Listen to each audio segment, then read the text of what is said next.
Okay. Okay, so at the end of class on Monday, we were looking at solving systems of equations, right? And we're going to continue some of that today. This is section 5.2. And it may seem like these section numbers are jumping around, and they totally are. But I'm sequencing these topics in a way that I think makes natural sense, right? We started off solving equations in one variable. That is when we solved for x. You just got a single unique answer for your solution. Then we looked at last time linear equations in two variables. And today we're going to continue solving systems of equations.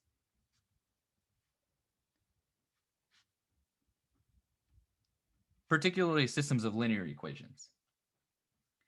So I'm going to pose this word problem to you guys, and we're going to sort of talk about it, this one problem, a couple of different times, right? We're going to focus in on this and just focus on the process. Not so much the numbers, because the numbers change from problem to problem. But this is like an application that you could use this kind of algebra in real life.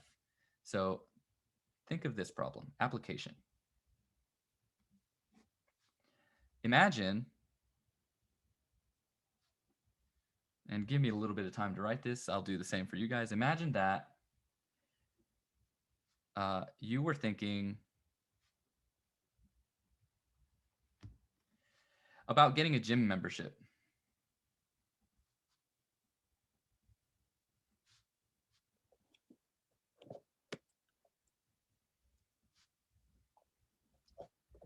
Okay. I'm not sure if you might go to Planet Fitness, and let's say that Planet Fitness is offering some plan that has a $25 startup fee,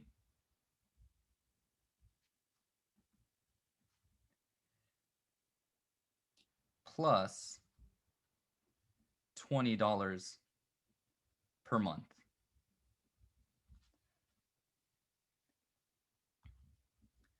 And then let's say that you're comparing prices. So the YMCA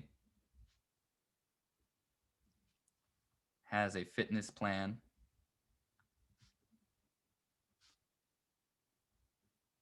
that has a startup fee of $45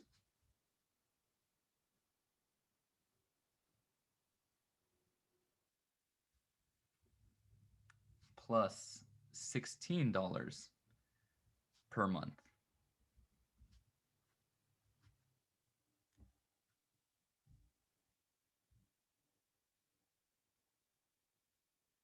Which plan is cheaper?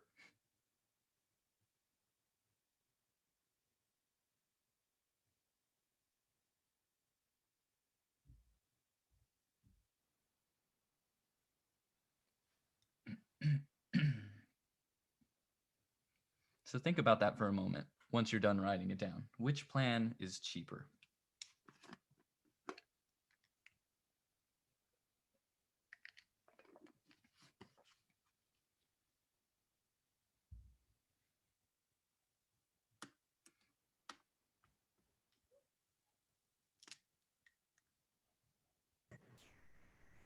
Is the YMCA plan cheaper? I think. I don't know. Well, what's your rationale? Why do you think that the YMCA is cheaper? Because you pay $16 a month instead of 20. Yeah, I mean, that's one way you could think about it. Like the monthly payment is lower. But let's say that you just go for 1 month and then you quit after that. You know, you really were gung ho about this fitness, your fitness goals for 2021. So January was great, you were on top of it.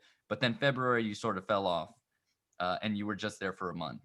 So how much would the YMCA cost? Right, it would just be the 45 plus the 16. So 45 plus the 16 would be $61. Right? Let's assume that they're not charging tax. But if we compare that to, if we had gone to Planet Fitness and then sort of quit our fitness goals, it just would have been $45.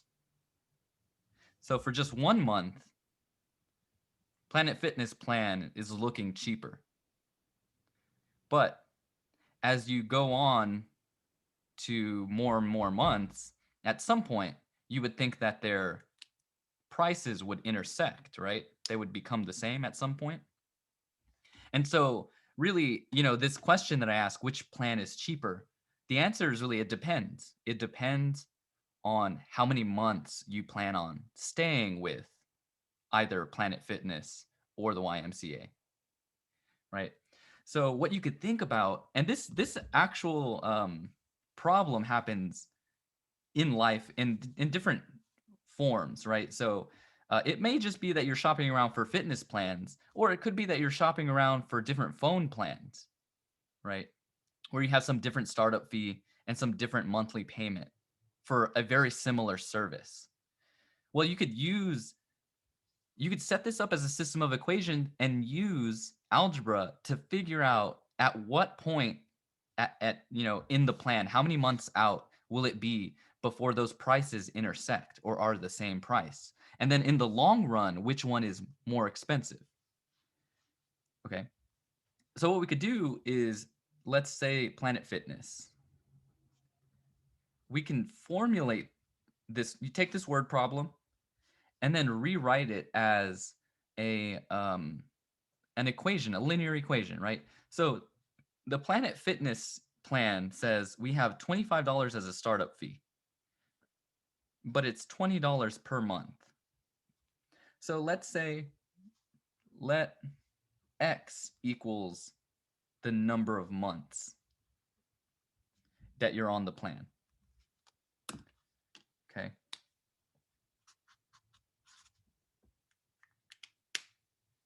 That means that we can write this as an equation where Y equals the total cost of that plan, depending on the number of months that I stick with that plan. Again, assuming that there's no tax and assuming that there's no cancellation fees. Well, then that means that Planet Fitness, the total cost of that plan, Y, is equal to the $25 startup fee plus $20 times however many months I decide to stay. Does that make sense? Yes. The YMCA plan is similarly, the total cost of that plan is equal to the $45 startup fee plus $16 per month.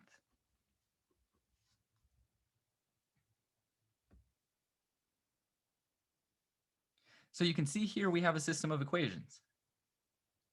And last time we said to solve this system of equations, I'm going to put the little curly braces to say that this is a system of equations,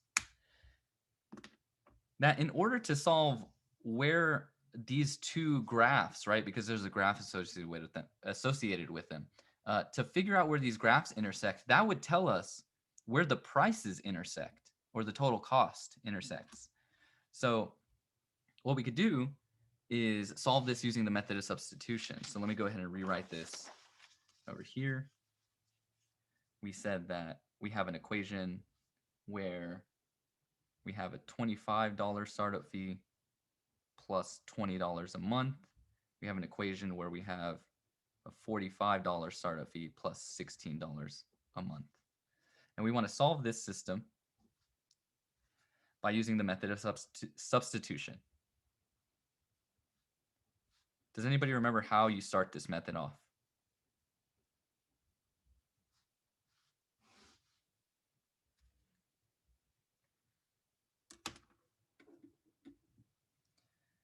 Well, remember the logic here is that I want to figure out when the total cost is equal to each other. And since the cost is Y is equal, I'm going to put equal to both 25 plus 20x and 45 plus 16x. So what I need to do is set these two expressions equal to each other and figure out what the value of x is. So when I start solving this problem, it's going to feel like we're just doing manipulations with numbers and variables, and it always feels that way. But then when we finish it up and we get our solution, we'll interpret that solution so we'll figure out or sort of understand what we were doing all along. Okay, so I'm going to set these guys equal to each other. Since y is equal to this y, it's the same y, total price or total cost. That means that this expression here has to equal this expression here.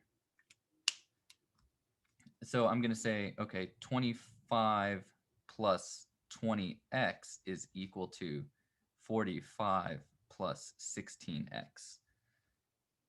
And then solve this linear equation in one variable. I'm just going to solve for the x now. So you might start off by saying, let us subtract the 16x over here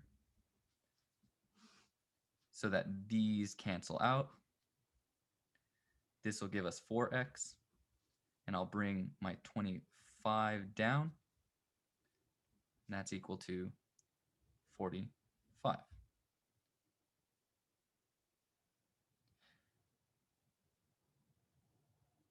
Okay, is everybody okay with that? Or is anybody not okay with it? Let's answer that way or ask that way. Okay, so we'll finish this up subtracting 25 on both sides.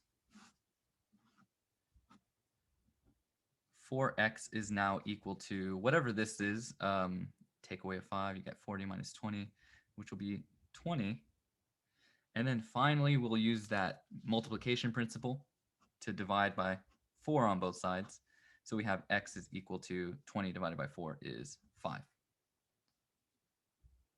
Okay, so that's part of our solution.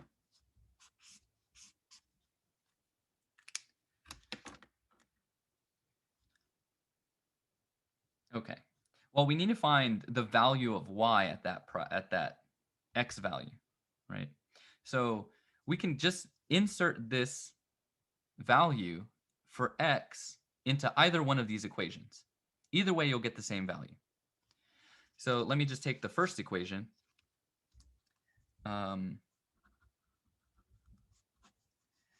We'll say y is equal to 25 plus 20 times. Can you move your paper up just a bit? Yeah. Thank you. 25 plus 20. And then I'm going to plug 5 in here, since that's the value of x. And then I'll just simplify this problem. 25 plus 20 times 5. 5 times 2 is 10, so that should be 100. So we get 125. That's our value for y. Y equals 125.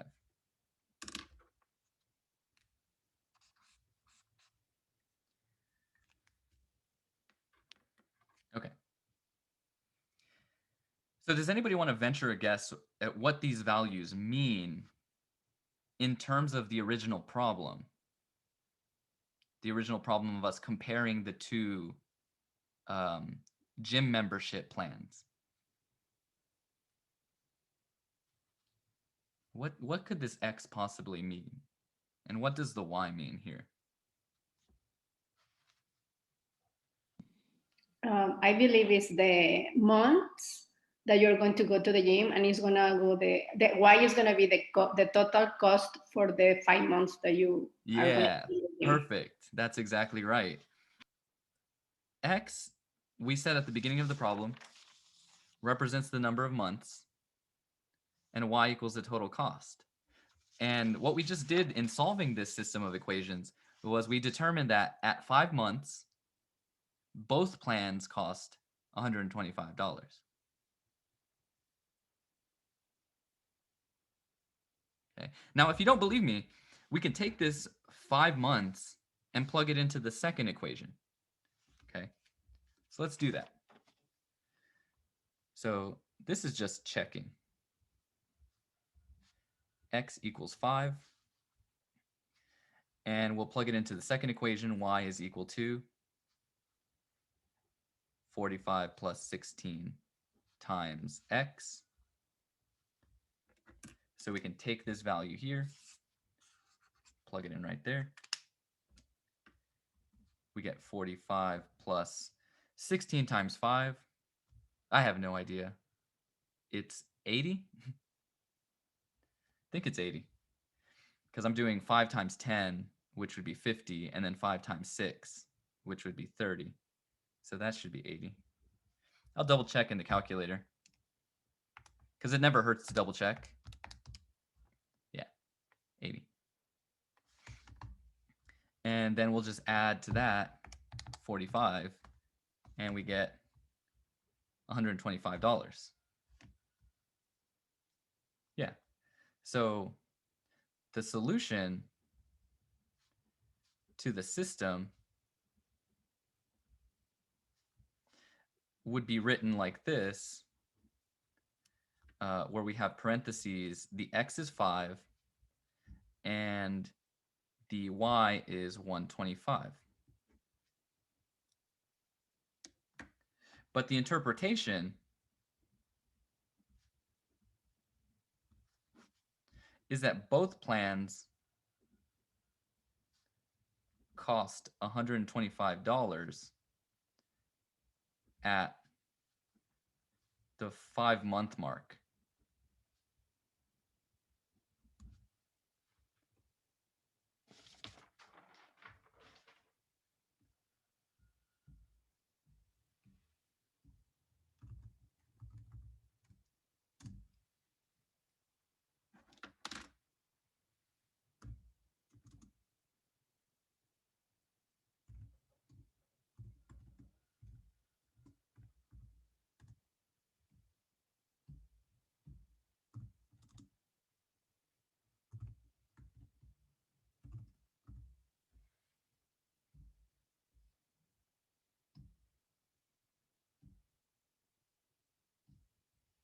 Okay, does anybody have any questions about that?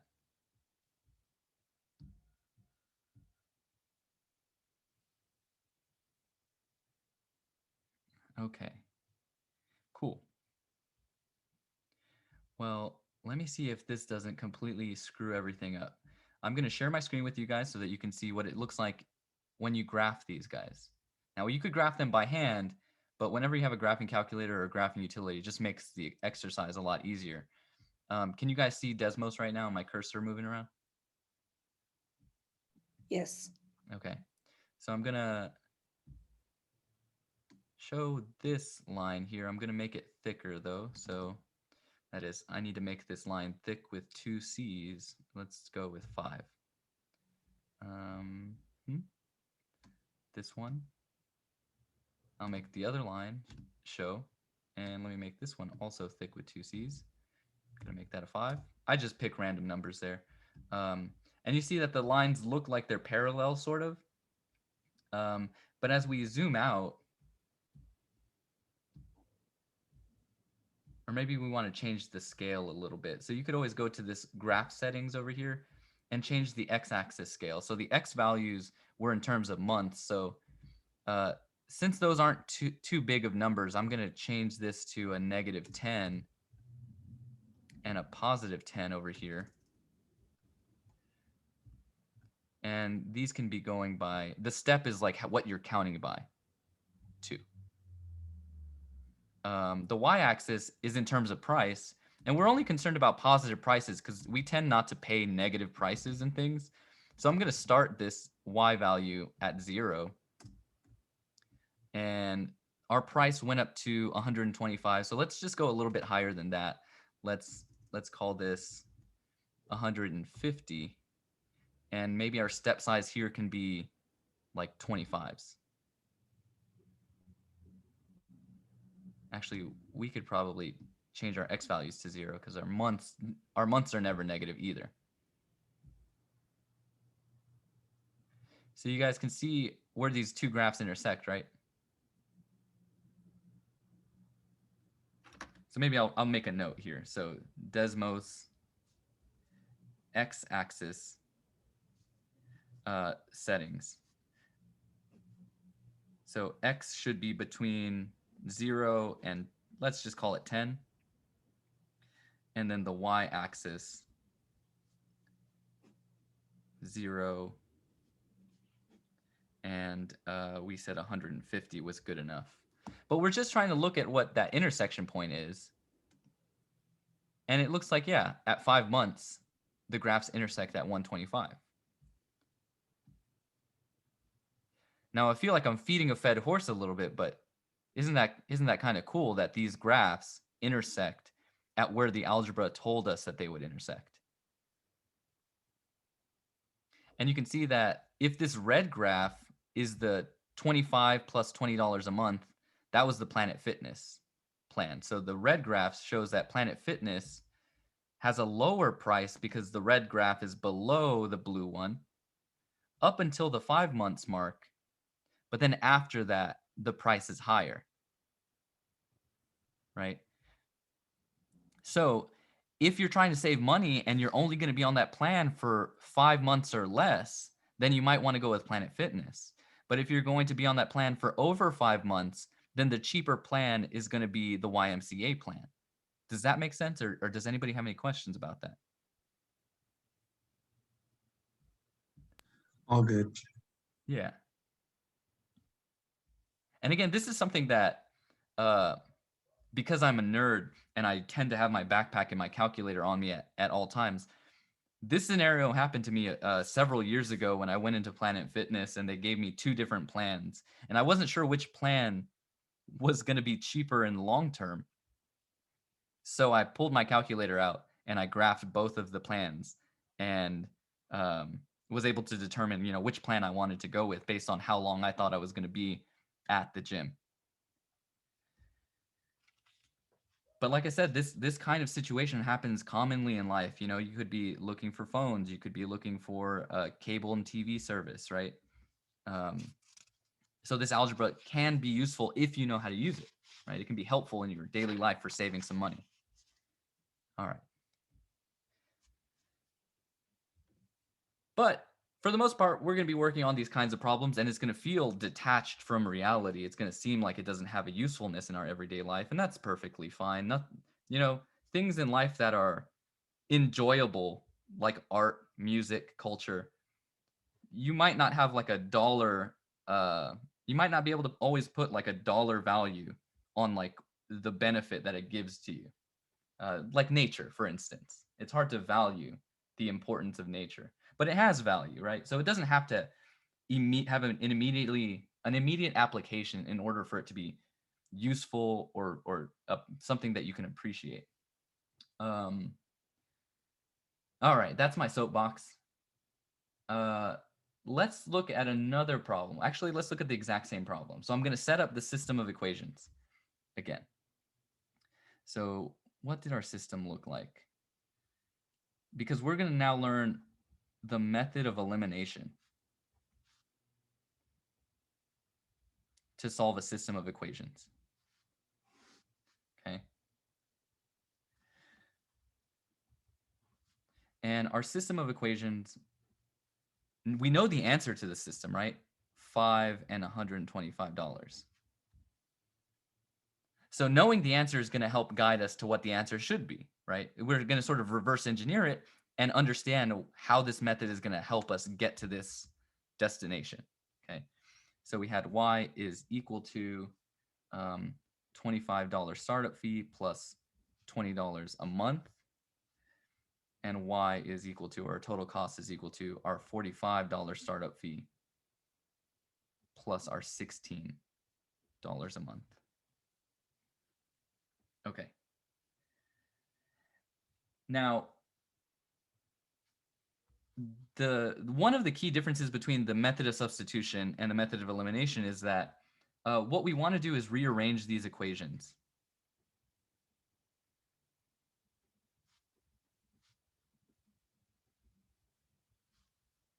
so that they're in what we call standard form.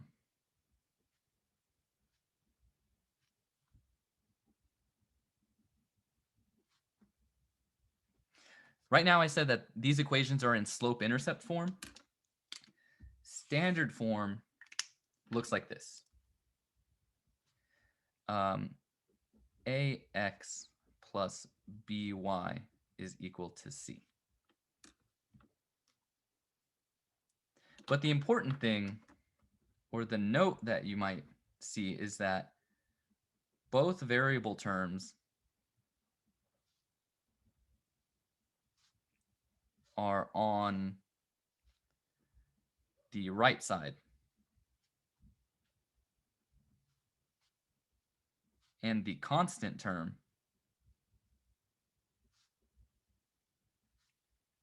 is on, oh, no, these are on the left. My bad. Left. And the constant term is on the right. Okay.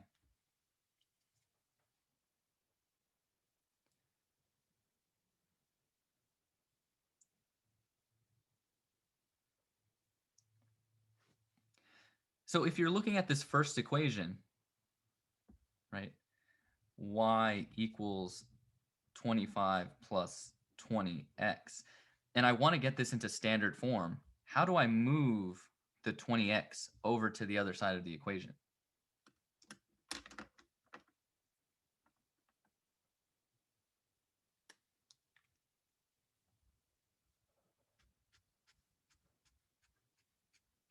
Any guesses?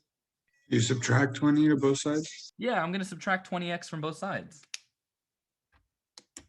So I'll just remove it from this side by subtracting it. And anything I do to one side, I still have to do to the other side. So I'm going to call this minus 20x over here. Notice that I'm not putting this underneath the y. And that is because the x and the y are different quantities. Remember, the x term is referring to the months, and the y is referring to price. So I can't take months away from price. That doesn't make any sense. They're not like terms.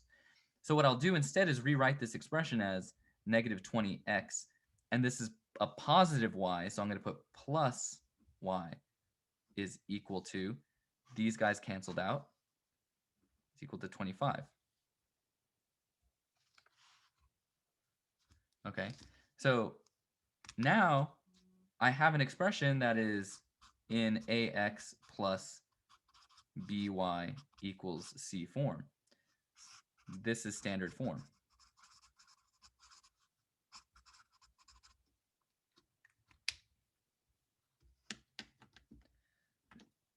Is there anybody who's not okay with that? Or is there still some confusion out there about, you know, we're just using the principle of addition to move something over to the other side, right? It might seem like a pointless exercise, but you sort of need to be able to do it, right? So just subtract that 20x over to the other side and we're good to go. This expression, even though it's rearranged, is the exact same, it means the exact same thing as this expression, right? Because if we go back to, you know, 2 class periods ago when we were learning about the method of, or the addition principle, we said it's like balancing a scale. Anything you do to one side, you can do to the other side, the scale is still balanced. So this expression has not changed in its meaning. Okay. So we're going to do the same thing to the second equation. We're going to rearrange it so that it is in standard form. So the second equation was y equals 45 plus 16x. And I'll give you guys a second. Try to rearrange that into standard form and you know, take a moment to do that and tell me what it should be.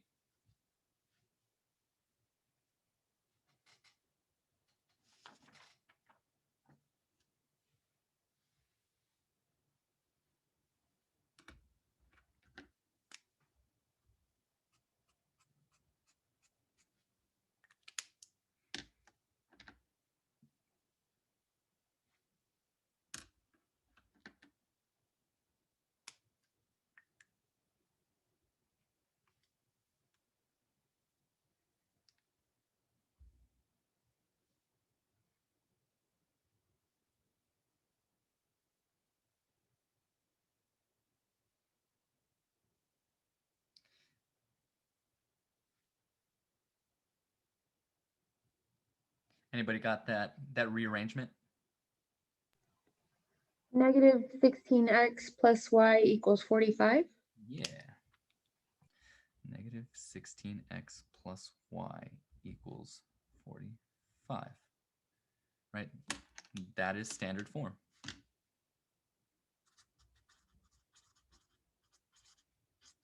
Anybody confused on how we got that? Well, if you are, and you're sort of suffering in silence, that's perfectly okay. Because I'm going to show you that we're just subtracting the 16x over to the other side. Again, we can't combine these, so I'm just going to write negative 16x plus y is equal to, since these guys cancel out, 45. And so that's how we got this. So I'm going to set up my system of equations now, but I'm going to use the standard form of those equations. So let me go back here and say, here's my system now. The first equation in standard form is negative 20x plus y is equal to 25. And then the one we just got here for the second equation in standard form is negative 16x plus y is equal to 45. And you don't draw that little parentheses on the other side? Little, Whenever we have a dash. system of equations, we only have this little curly brace on the one side. okay. Yeah. That's a good question because like a lot of times you'll see our notation and it looks similar to other things, but we don't ever really go into the details of like, oh no, that's just the convention of how we write systems of equations. We sort of connect them with this a single brace, not two. But if you put two, it wouldn't really matter. So we're trying to use this method of elimination. And the first step is to get both equations in standard form. Now I'm going to show you the method of elimination and explain to you the rules really quickly. So elimination. Rules. Okay. Now the first rule is that we can multiply one or both equation by a non-zero number. Well, that's really nothing new because I said, when we were learning the principle of multiplication, that if you multiply a number on both sides of the equation, then it doesn't change the substance of the equation. That is, that the scale is still balanced as long as you do it to both sides. So that's not really a new rule there. The new thing is that we can add or subtract two equations together. And with the addition and subtraction of the two equations, that's going to be pretty straightforward as long as you're adding and subtracting only the like terms. Only the like terms can interact with each other.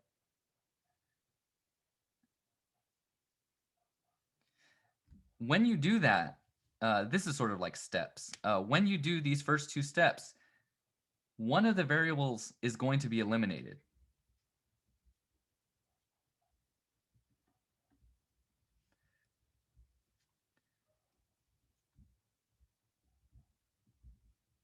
Which will allow us to solve for the other variable. Okay.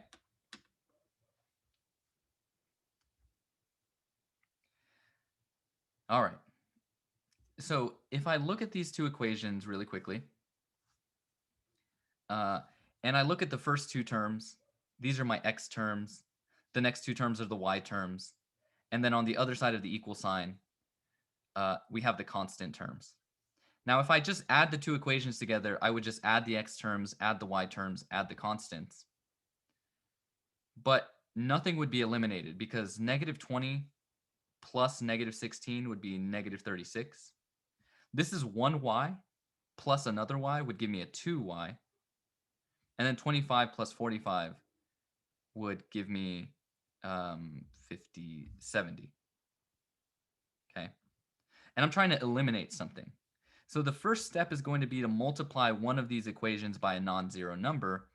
And because my y variable seems to match already, what I'm going to do, and we'll talk about it here in a second, is just multiply one of the equations by -1. So I'm going to take this equation and I'm going to multiply it by -1. That is, I'm going to multiply by -1 for each of the terms.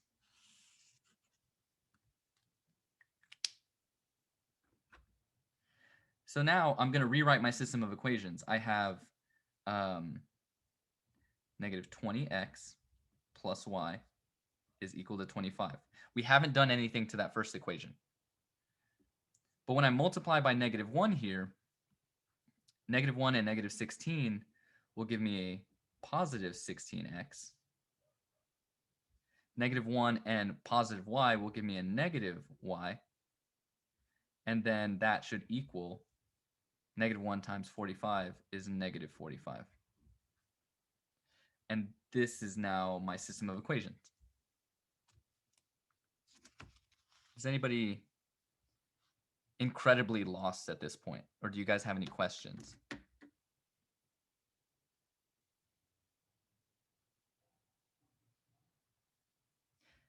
Does anybody want to know why I chose -1? Sure. Does anybody have a suspicion to why I chose -1 and want to share with the class? Cancel the plus y? Yeah, because when I add these together now, the y's are going to cancel. So I'm just going to go ahead and draw a line here. I'm going to add the two equations together. The y's cancel out, so I've eliminated one of the variables. Now when I add these two together, my x terms, -20 and positive 16, when you add those, you should get a -4x. And that's equal to whatever 25 minus 45 is. So 25 minus 45, boom, -20. Well, here's our equation with a single variable. Let's isolate the x. So we're going to isolate the x by what? We're just going to divide the -4. And so our solution to this equation is that x needs to equal to what? 5.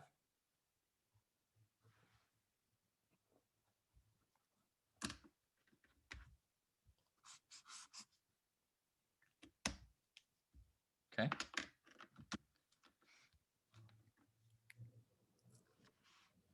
Is that crazy?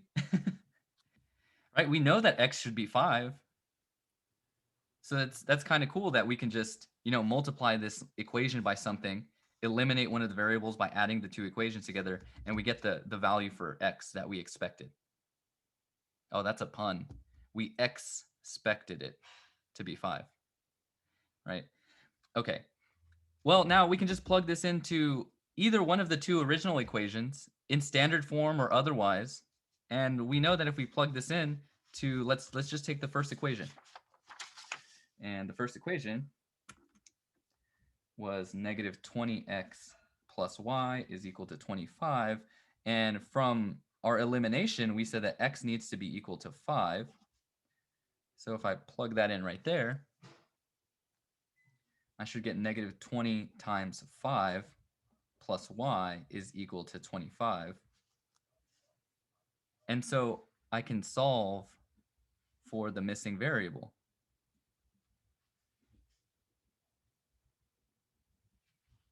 The missing variable's value.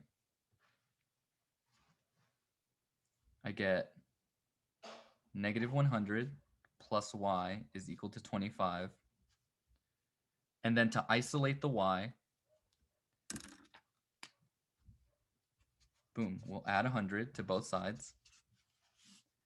Y sabes qué? we have 125. Y is equal to 125. Boom.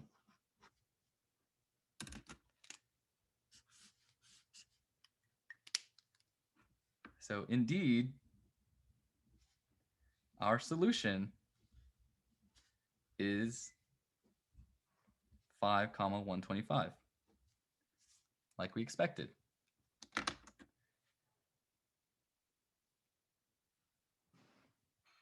So we have two methods now for solving a system of equations.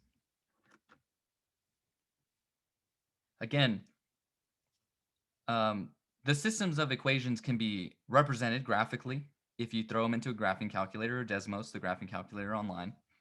And you can use that on your homework just so that, you know, if you're having trouble figuring out what the answer is supposed to be, you can find the intersection of those two graphs and then try to reverse engineer how am I supposed to get to that answer, right? Don't feel like that's cheating. A lot of times that'll be useful. Now, the thing that you don't want to do is just throw your equations into Desmos and then just put this into your answer, because you don't gain anything from that, right? And when it comes to the test, I am going to want to see your written work uploaded to Canvas so that I can, you know, give partial credit where credit is due.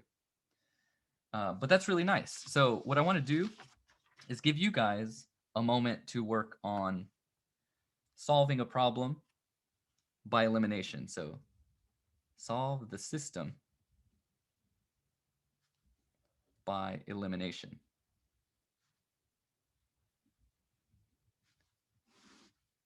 Okay, and the system of equations that I'm going to give you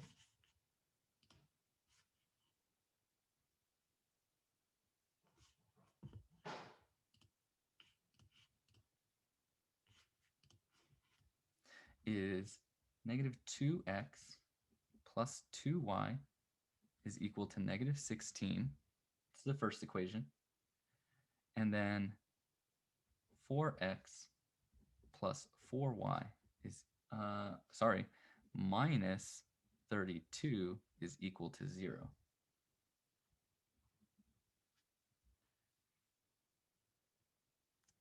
Okay. Now, I'm sort of going to let you sort this out a little bit, because it does look a little different from the equation that we just worked, but I'm going to have you guys do that and talk amongst yourselves in the breakout room. So I'm going to throw you into those breakout rooms here in a second and just talk amongst your peers, try to figure out where we go, okay? And I'll check on you guys in a moment. So I have opened all the rooms. Make sure you accept all of the invitations. Boom.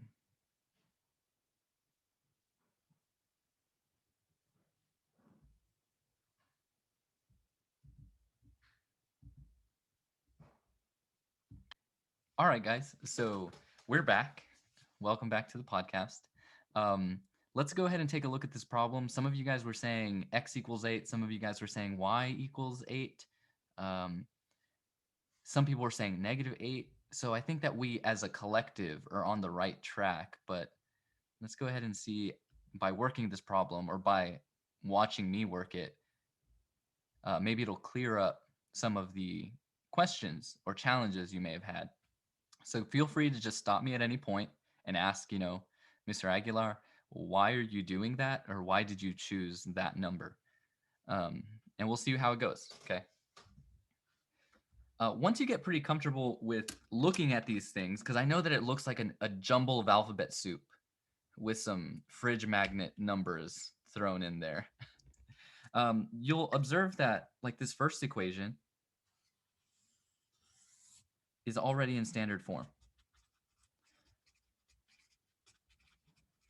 Okay.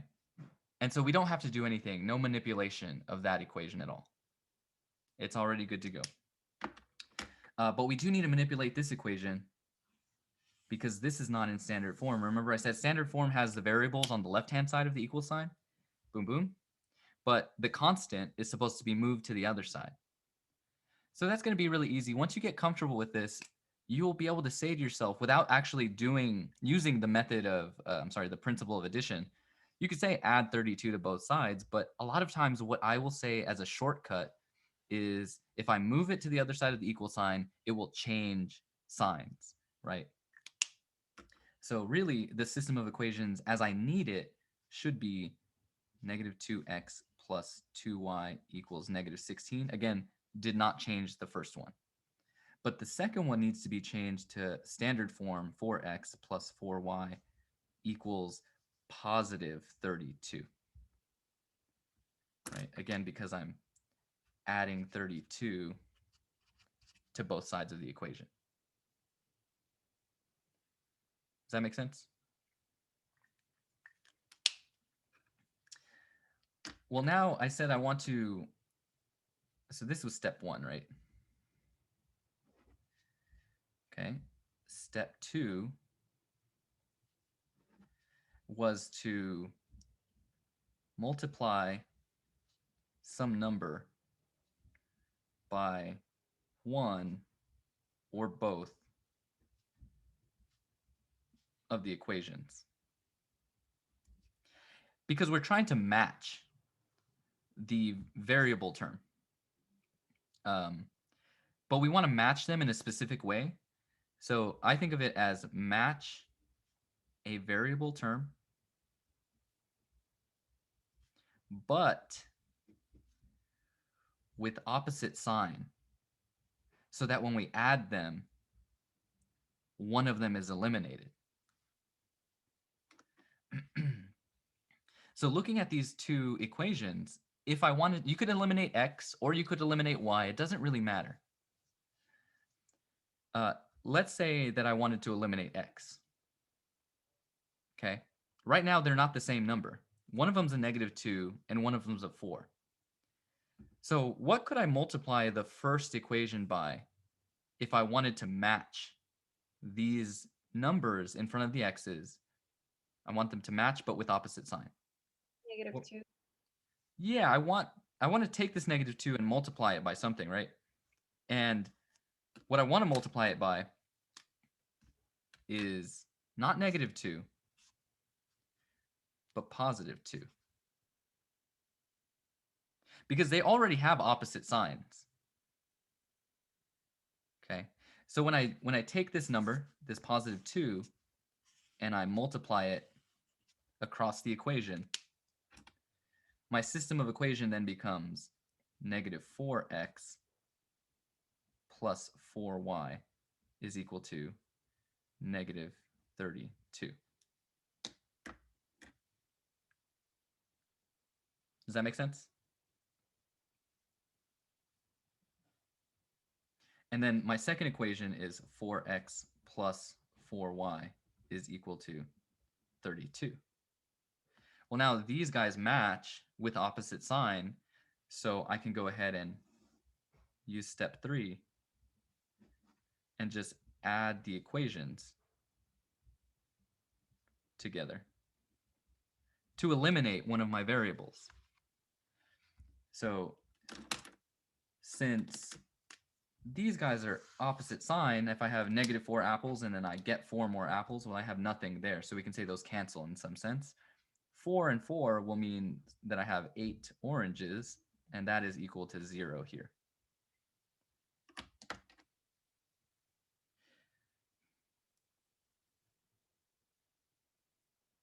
Any confusion? Any questions up to this point?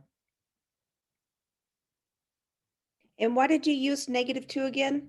I used positive 2. Or positive, why did you use that instead of like on the previous example, you used a negative 1? Yeah. So again, what I'm trying to do, the goal is to match these numbers so that when I add them later, I'll be able to eliminate something. Okay, okay. So I chose positive 2 here because I knew looking down the road, positive 2 times negative 2 would give me a negative 4. Okay. And when I added that here, I would get that 0, that elimination. Yeah. In the other example, let me see if I can pull it back up. Not sure where I wrote it. Because when I did that one, I did it by a negative 1 and I came up with 0 also. I'm not sure how. Yeah, I don't think that negative 1 would have worked there. But Oh, because like if I chose negative 1 here, just imagine, I know that you don't see it, then that would be a positive 2x. That would be a negative 2y. and that would be a positive 16, but the Right. numbers wouldn't match. Like I wouldn't be able to eliminate anything. See, okay, I'm gonna just circle this and I'll come visit you tomorrow and Yeah. show you how I did it. Yeah, absolutely. Okay, There's a lot of ways we could have gone here. Like for instance, if you are fond of fractions, you could have multiplied this line by No. 1/2. Because if you multiply this by a half, you would get a 2x, a 2y, and a 16. But there's a lot of ways to do this. Right? okay, I'm just choosing one of the ways to do it. Because as long as we're following the rules, we can multiply one or both of the equations by a number, and it doesn't change the value or the meaning of the equations. So I'm just gonna, to me, multiplying a 2 here, just focusing on the x, would give me that -4, which would be able to eliminate the 4x that was already there. Okay. So what you need to do is like focus on what variable you're trying to eliminate, and then figure out what number do I need to multiply here so that those values in front of the x match, but with opposite sign. Once you figure out that number, just apply it to that entire equation. I get But- you. But it doesn't matter which variable you're trying to get rid of. Does not, as long as that elimination is going to be possible on the next step. So it's weird because you're planning it out and you're looking down the road to what the next step is going to look like. But if you wanted to eliminate the y, for instance, you might have chosen a -2 here to eliminate the y's, because that would have been a -4 and a +4.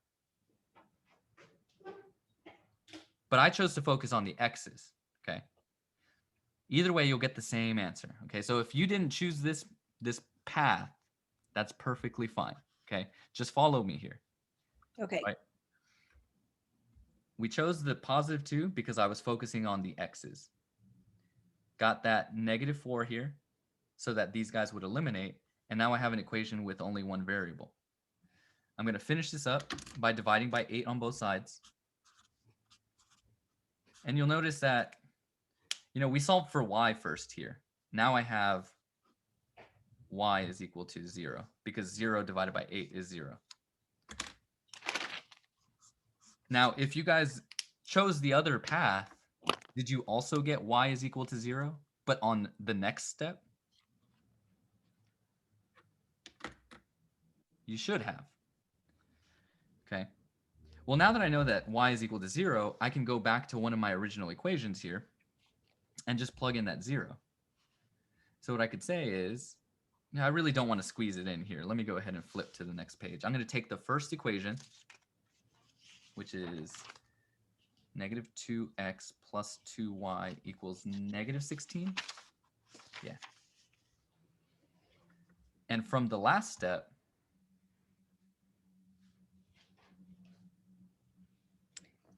we you got a found, little blurry again.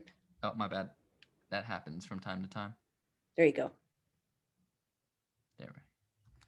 We found that y is equal to 0. So now I'm going to plug that in here and solve for x. So really, what are we on? Step 4? Solve for the remaining variable. So we'll get -2x plus 2 times 0 is equal to -16. And 2 times 0, anything times 0 is just 0, so that cancels out. -2x is equal to -16. Entonces, we can just divide by -2 on both sides so that the 2's cancel, the -2's, and x is equal to, negative divided by negative is a positive, so this will be +8.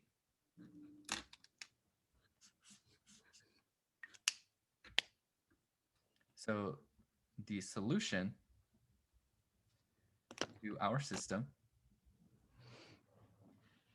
is 8, 0. If we were writing it as an ordered pair.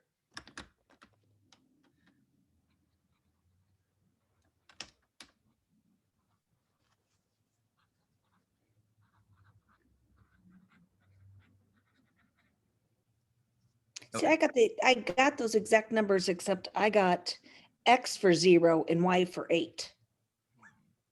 I'm not sure how, but I'll visit you tomorrow.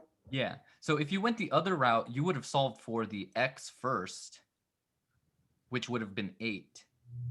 And then you would have gotten, once you plug that in, you would have gotten 0 for Y. Okay. So maybe we just messed up something in the order in which Okay. we solve for the variables, but it sounds like you're on the right track. I don't have time to go through that right That's fine. now, but we'll see that in Math World, right? Yeah. Okay. Yeah. All right. Well, the next thing that we're going to go over is we're going to go back to our example for Planet Fitness and YMCA, right? Those equations. We said y is equal to, what did we have? $25 startup fee plus $20 a month. And then at the YMCA, we said a $45 startup fee plus $16 a month. And we know that the answer for this one was that at 5 months, we should be getting $125. That's where they cost the same amount. Okay. But now we're going to use something called matrix algebra. So this will be our third method. And really, this is the method that I'm trying to work you guys up for. This is what the homework is all about. But before we get into this, I think that we should take a 10-minute break. Okay. So let's take a 10-minute break. We'll come back at 1:45, and then we'll get into the strangeness of what matrix algebra is. Okay.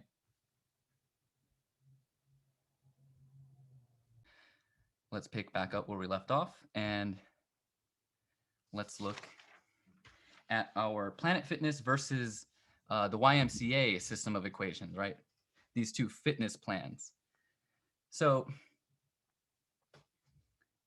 we're looking at this system of equations, and we sort of know that it's in slope-intercept form right now. Y equals mx plus b. It's a little bit rearranged. And we want to, just like with the elimination method, we want to get this in standard form. So I would say the first step is to get your equations into standard form, that is ax plus by equals c.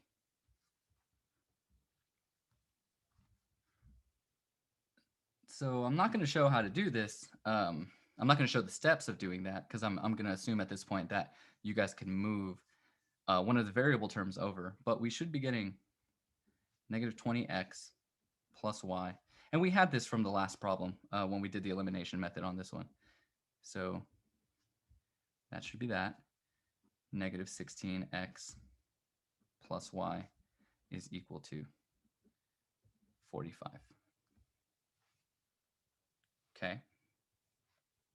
Now, when you're looking at this system of equations, depending on what numbers are here, right? Because there could be a number in front of the x different from 20. It could be larger than 20, larger than negative 20.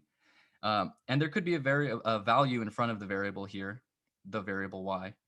And so what mathematicians do is they've invented this kind of algebra that actually has a lot of applications, most of which we will never actually get to explore, not in this class at least. But a matrix, as far as we need to understand it, is a grid that stores the coefficients of a system of equations. And it turns out that a lot of things in life can be represented by systems of equations. In fact, a lot of computer animation and other sort of CGI is can be rendered down in computer science into these large systems of equations, and it might be millions of equations, millions of variables, which require supercomputers to actually solve those systems of equations. So it's a good thing that we're only using 2 equations here in our examples, and that's as far as we're going to need to go. But a matrix is a grid that stores only the coefficients, that is only the numbers, the values that we see, not the variables. No variables. But in this little grid that we're going to write, it's understood by the placement of the numbers in this grid where the variable values are supposed to be. So what I'm going to do is draw a little block. You can think of it like a little block, like so. Where we have the equal sign in the block, or in our system of equations, I'm going to put a straight line here. And I'm going to write down only the coefficients for the first equation. So that would be the 20 that's in front of the x. There's a number in front of the y. What number is that? Or at least it's understood. 1. 1. Can't really see that 1. And then there's this number here, the constant. So for this first row in my little block, I'm going to write only -20, 1 here, and 25.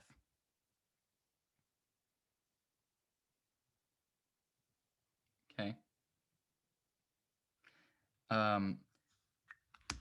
For the second row, since I have 2 equations, I have another set of coefficients that I need to store, which are -16, another +1, and then a 45.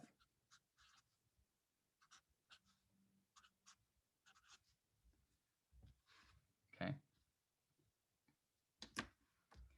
And so what we're going to do is what are called row operations to this set of numbers, so that, like the elimination method, we'll be able to get 0 in certain positions, right, for this, what we call an augmented matrix. Just vocabulary. A lot of times I'll just refer to it as a matrix, not an augmented matrix, but technically it's called an augmented matrix, and that's the way they'll, the instructions in MyLabs Plus will call them augmented matrices. So one kind of homework problem that you're going to see in MyLabs Plus is they will say, write this system of equations as an augmented matrix, right? And so what we're doing is just taking the coefficients and putting them in these little blanks, and it'll give you a little matrix, and it'll put little boxes here to sort of guide you. So for some of those questions, it's just as easy as plugging in those numbers into the appropriate blanks. Okay. And for this first thing, this first demonstration, I want to just run through it. I don't want you to worry too much about being able to follow or copy down what I'm doing, because we're going to have some other examples that are going to work up to this process. But I want to show you how the process works first, okay? And let me just lay out the rules. These are called the row operations that we can do to matrices. Matrices is just plural for matrix, okay? Row operations. And it's really a very simple set of rules in this new game that we're playing with matrices. Okay, just 3 rules. And the first rule is that you can multiply or divide a row by any non-zero number. Does that feel familiar? It sort of feels a little bit like the elimination method. Okay. The next rule is that we can add or subtract, I suppose,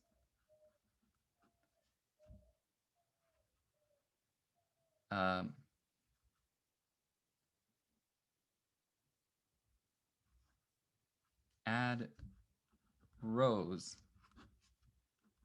together or subtract one from the other. Okay. And then the third possible thing we could do is interchange rows. That is, if we have this row on top, we can call this row 1. We could switch the order and put this row on the top and this one on the bottom. Doesn't make a difference. Okay. 3 simple rules, but the goal is the same. We're trying to eliminate one of the values in our columns, right? We're trying to get a 0 somewhere here. Okay. And really at the end of this thing, what we're looking for is a matrix that looks like this. So I always say that this is our goal.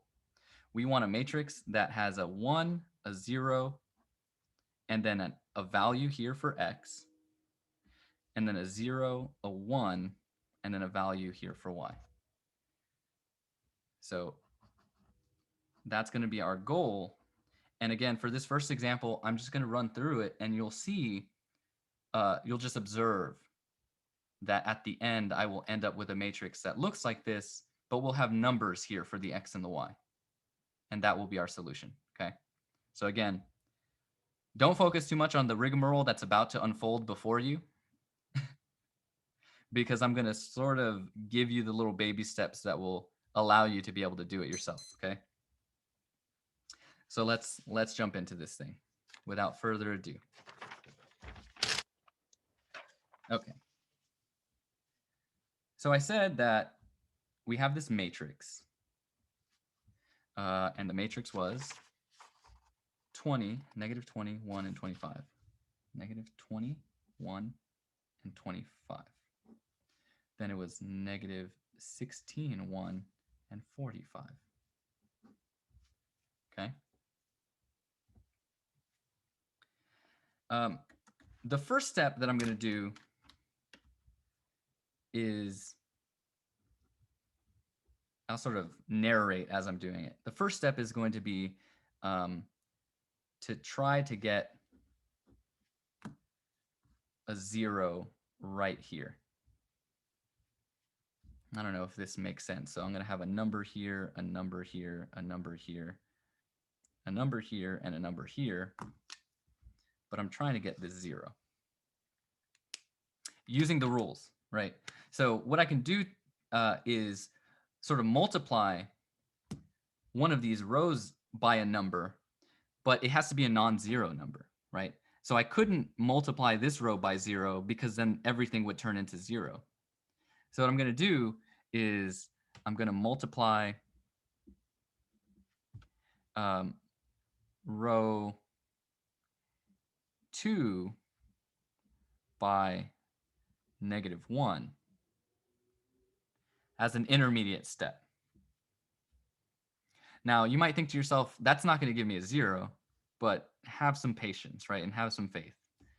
So let me do that. If I multiply row 2, right? This is row 2. This is row 1. And I said I'm multiplying row 2 by negative 1.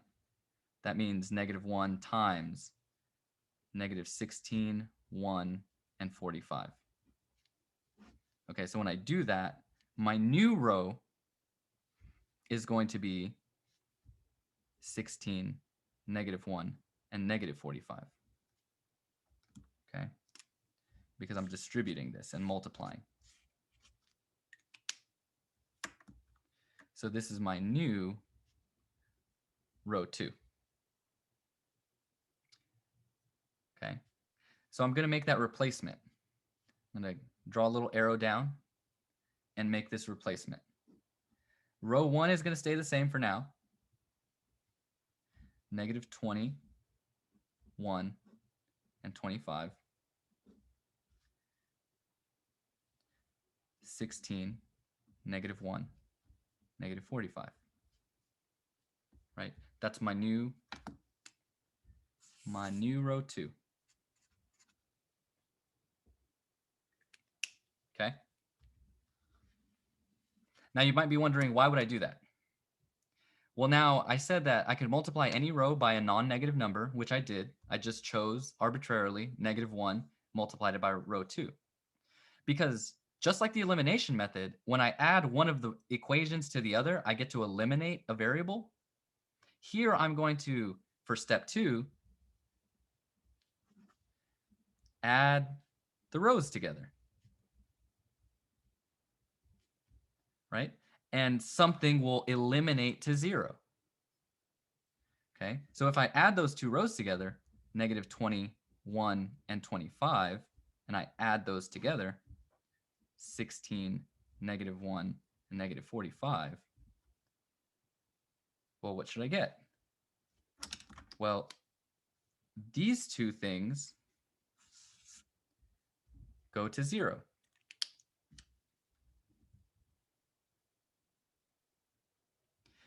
And if I just add these together, I should get negative 4 here. And this should be, what is 45 minus 25? That's 40, this is 20. So negative 20 there.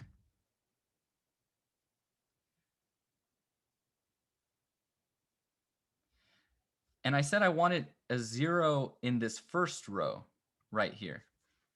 So this thing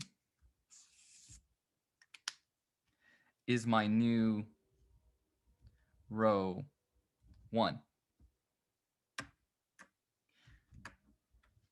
So I'm going to have negative 4, 0, negative 20. And I'm going to leave row 2 the same as the last step. Okay. 16, negative 1, negative 45.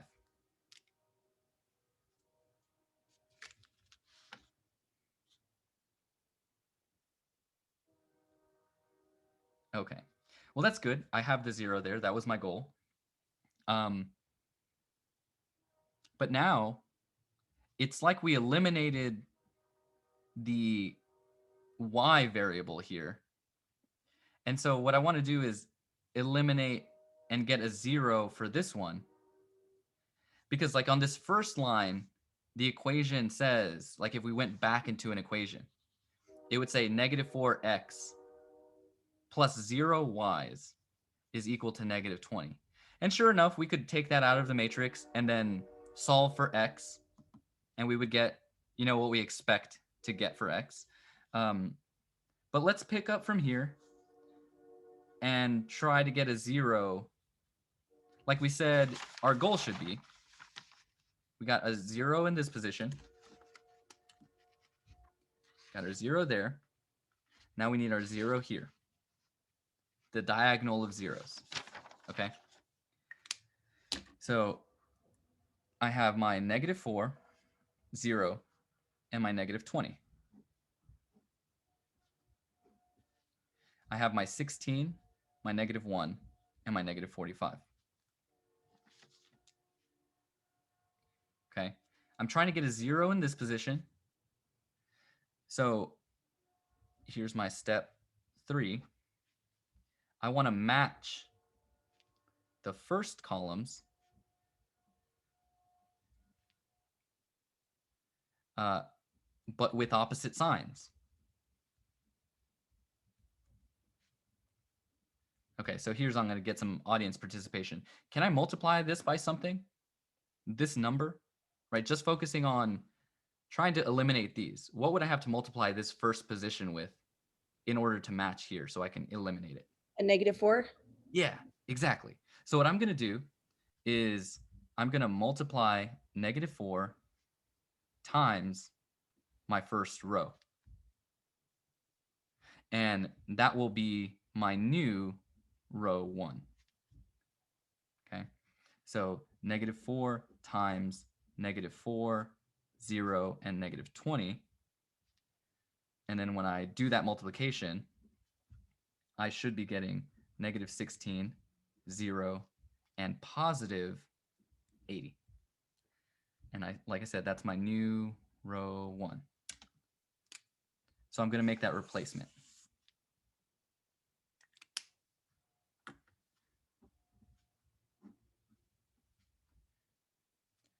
Negative 16, 0, and 80. 16, negative 1, negative 45. What do you think the next step is going to be?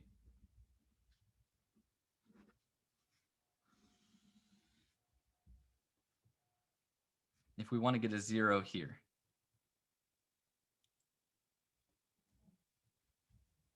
Let's just add the rows together.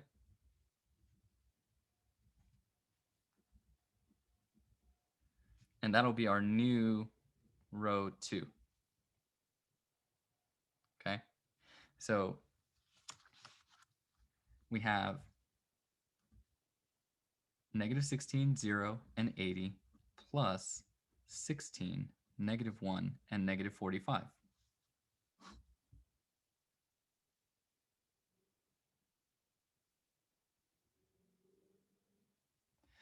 This will eliminate to 0.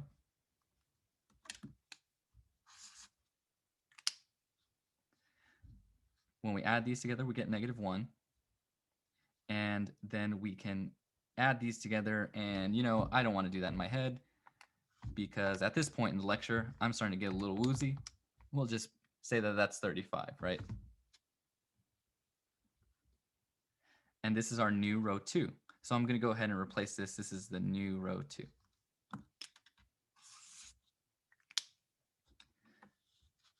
So I'm going to rewrite this matrix as negative 16, 0, and 80, and 0, negative 1, and 30. 5.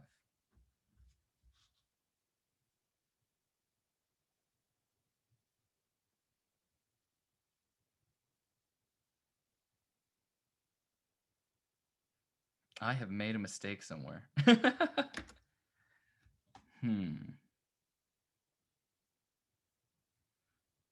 Let me see. Oh, Lord. Negative 21 and 25.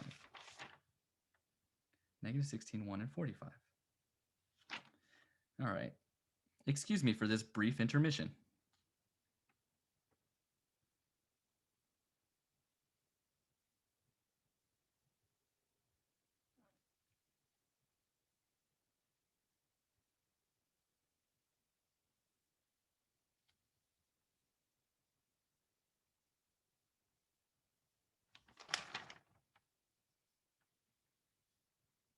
Oh, okay. Ah, there's the mistake. Negative times a negative is positive, right? So this should have been a positive 16. Positive 16, still 0, positive 80. Okay, so this was a positive 16. So the choice that I made here by multiplying by a negative 4 was the wrong one. Yeah, let me start this at the top. Not at the top of the problem, but where we started here.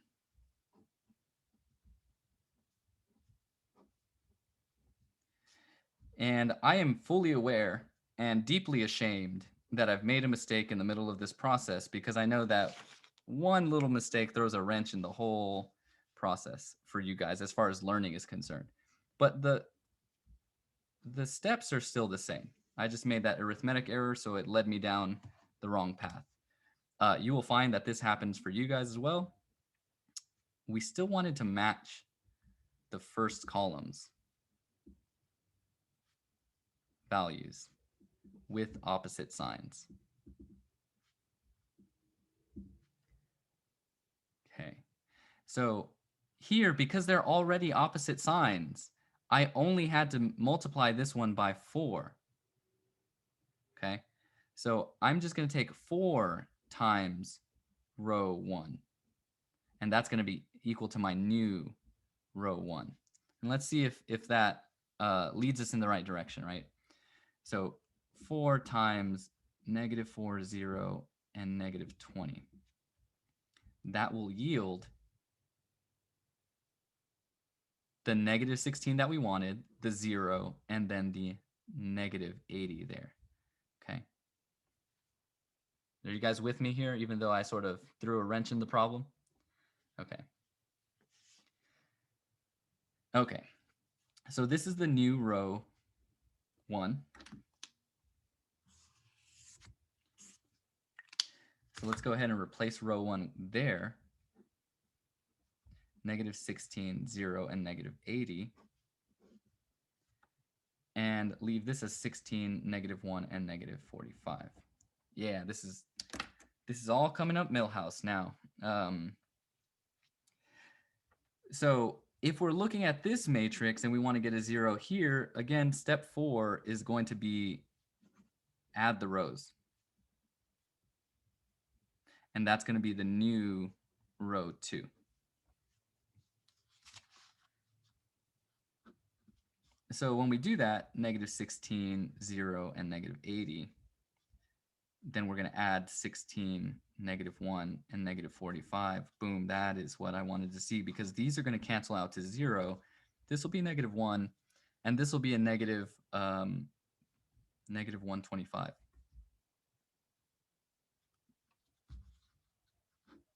So I'll make that replacement for row 2. 0, -1, -125.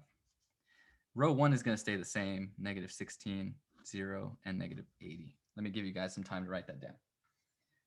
Or if you're not writing it down, that's cool too, because we're going to take baby steps through this process. Okay.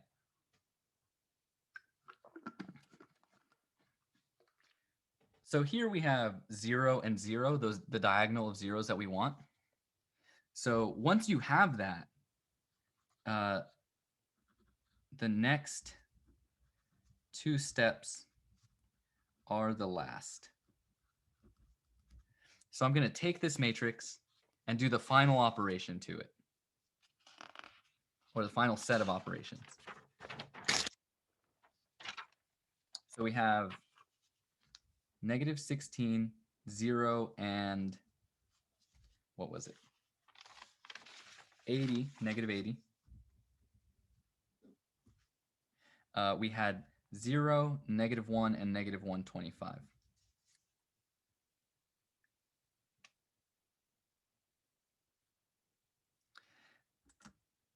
Okay. The row operations were simple. We said we could multiply and divide any row by any non-zero number, which we've been doing.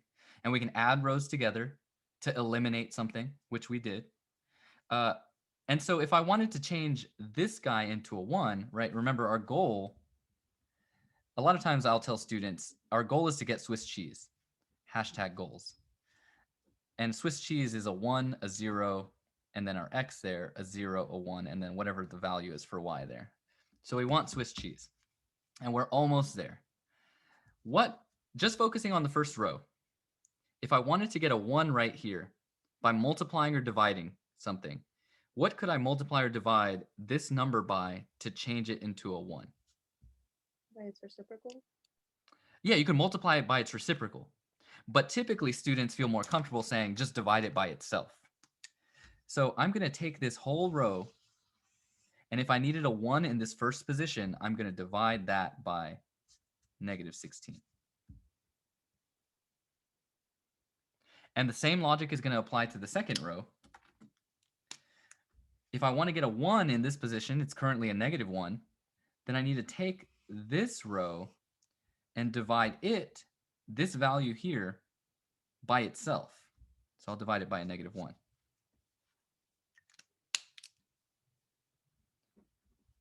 Well, when you divide -16 by -16, you get 1. 0 divided by -16 is 0. This -80 divided by -16 just throw that in the calculator because ain't nobody got time for it right now, especially since Mr. Aguilar's already messed up. He's already like rotted my brain. That's cool. It happens. I totally multiplied instead of dividing, increasing the rot further, still dividing. Negative 16. We get a positive 5, right? So this is value here is a 5. And then when we divide these by negative 1, it just flips the sign. So I'll have 0 there. Negative 1 by negative 1 is positive 1. Make these nice ones. And then that divided by negative 1 is going to be positive 125. Okay. Well, don't these numbers look familiar? Because we've been lost in the matrix, right? And we don't know where we are. You've just been seeing me do a bunch of random, seemingly random operations on these little grid things with a bunch of numbers, and they're all flying all over the place. But at the end of the day, we were actually just talking about what? Comparing these two fitness plans, Planet Fitness and YMCA. And we know that X should be 5 and Y should be 125. Well, it looks like when you get the matrix in this form, that's exactly what you get here. Because this, if we were to take this out of the matrix, this is in standard form.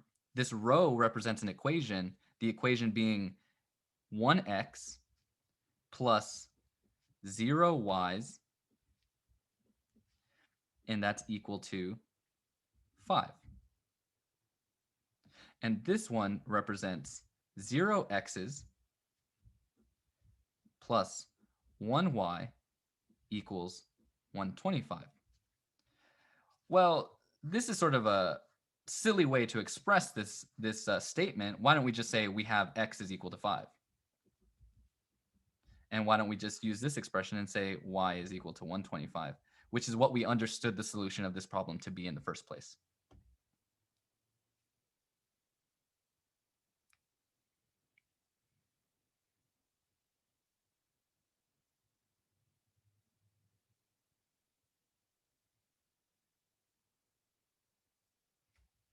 So our solution, as we understood it, should have been 5 and 125. Okay.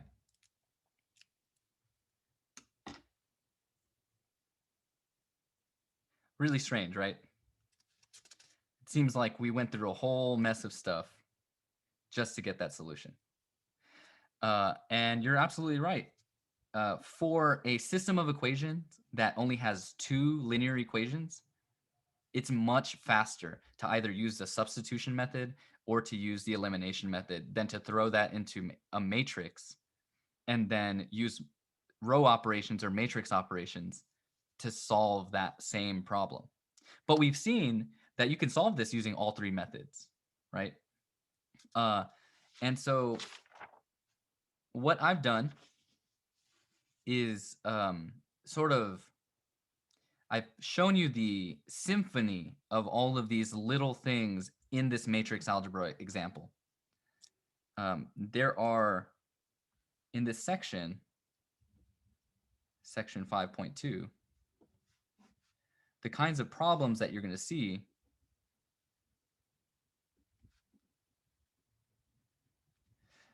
include things like write the augmented matrix for a system of equations. Okay. So I don't expect you to go into the homework problem that this is now open on MyLabs Plus. I don't expect you to be able to finish this by Sunday. Okay. We're going to pick back up on this on Monday and finish this section up because this is all about matrices. So I invite you to go into that that homework and take a look, take a peek. But we're going to be finishing up that material. I'm going to be walking you through some more problems to help solidify what you just saw right now. But we'll be able to take a system of equations, write it as a matrix, and do the opposite, right? So given a matrix, you'll need to be able to write it as a system of equations. And I think that you'll be able to figure that out just fine. Then there are some problems that say just do a single or 2 row operations.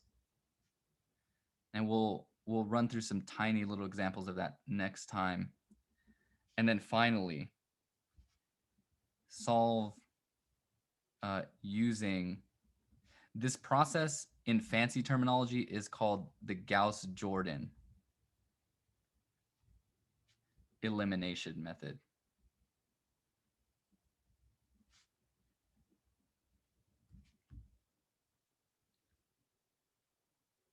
So that's what you're going to see in the homework if you get in there and play around with it. But I am not going to make that due on Sunday. We're going to work on some of these things on Monday. All right. So I think that ending here is probably a good place. Does anybody have any questions for me? So even though we can use any of these methods to get to where we need to get, will there ever be like a problem or something where we have to use one specific method?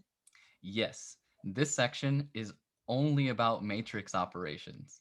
I showed you the substitution and the elimination method to build you up for matrix operations, which again, we didn't really cover it today. I just did a demonstration of it, right? So if you don't feel like you've learned it, you shouldn't have learned it from this. We're going to continue learning it next time, okay? But like, it's a lot, right? Running through those matrix operations. But the only way that you were going to understand the matrix operations a little bit, just vaguely, is if I introduced you to the elimination method and the understanding that you can graph those equations and that the intersection of the graphs is the solution for the system of equations, right? So,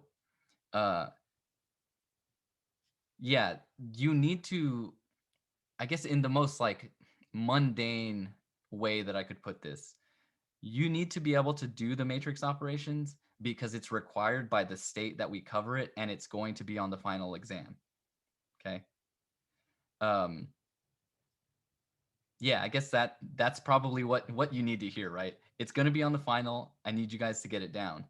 But like I said, don't worry if it didn't make sense to you right now, especially since I messed up in the middle of the problem, right? Think about that problem. Maybe run through the notes that you have taken down on that problem. And I'm going to upload these later. But just think about it, let it marinate, and then we'll talk more in depth, and I'll give you some more example problems that you guys can work through together on Monday. But we sort of run out of time, and I think that we're already like tired at this point, right? There's no point in continuing. So as far as homework is concerned, right, you guys just need to get done with, what was it, section 2.1 by Sunday. So if you've already done that, you have a free weekend, right? But I recommend that before you come to class, and I'll put some resources on Canvas and send an announcement out on the substitution and elimination method and the matrix method, but we're going to go into the matrix method in more detail, trust me, on Monday, okay? That being said, no, I'm sorry. Kelly, you have something to say? Yeah. So when you give us all these rules and stuff, can we like make a sheet with all the rules that we can use on test and stuff? So, great question. Absolutely, right? So what I usually do before test is I'll make up a handout that you will be able to use on the test. You can either use the PDF or print it out and use it. But I also allow you to use one typical, 8.5 by 11 sheet that has notes front and back. No Okay. worked examples, but little hints and notes. Yeah, you can use that. Okay. On the test, because there are a lot of little rules. Once you start to like make that sheet for yourself, you'll see that the concepts that we've been learning are all intertwined, right? But I appreciate you for asking that question, because I do need to remind you guys that once we're done with this section 5.2, which will finish up on Monday, like this weekend, I'm going to be spending my weekend creating the first test, because after Monday, we should be good to start taking the first test. Okay. So what I'm going to do for tests, the tests are going to be taken outside of class. I'm going to make them in Respondus Lockdown browser. You're going to take them in Canvas. Okay. So make sure that if you're one of the students that was having issues getting Lockdown browser to work on your machine, just make sure you talk with me so that we can get that squared away. But yeah, I think that we'll finish up on Monday, and then we'll have a little bit of review on Wednesday. But we'll start covering new material, because what I'm going to do is open up that test in Canvas and then give you a week to finish that test. So it'll probably be open on Monday after class and then close on Monday. Does that sound right? Maybe. I don't want it to clash too much with the new material, right? So that's why I'm thinking about giving, but you'll have a full week to do it on your own time. Does that make sense? I'll send out an announcement with the specifics on that. Okay. Does anybody have any other questions? So Monday class, even if it's President's Day. Oh yeah. So President's Day is not. I don't know, because my daughter doesn't have class and my Right. husband doesn't go to work. Yeah. So President's Day is not a holiday for the colleges, but I understand that it is a holiday for K through 12. So yeah, that poses it can pose individual problems if you know, you rely on school or daycare to take care of your kids on that day. And if that makes it difficult to get to class, I don't mind if you're absent, as long as you make sure to watch the video afterwards. No, I don't have any problem. I'm just asking to know. Yeah. So it is not a student holiday for St. Philip's, as far as I'm aware. I'd have to check the calendar for that, but I'm pretty sure it's not. We have class on Monday. Okay, thank you. Any other questions? Sir, I was one of the ones that was having problems with the browser. Yeah. I redid a form again. Well, just 1 second. So if anybody doesn't have any other questions, you're free to go. Right? But if you do, just hang back and we'll talk about it. So Mercedes is who I'm talking to, right? Yes. I called this morning. Well,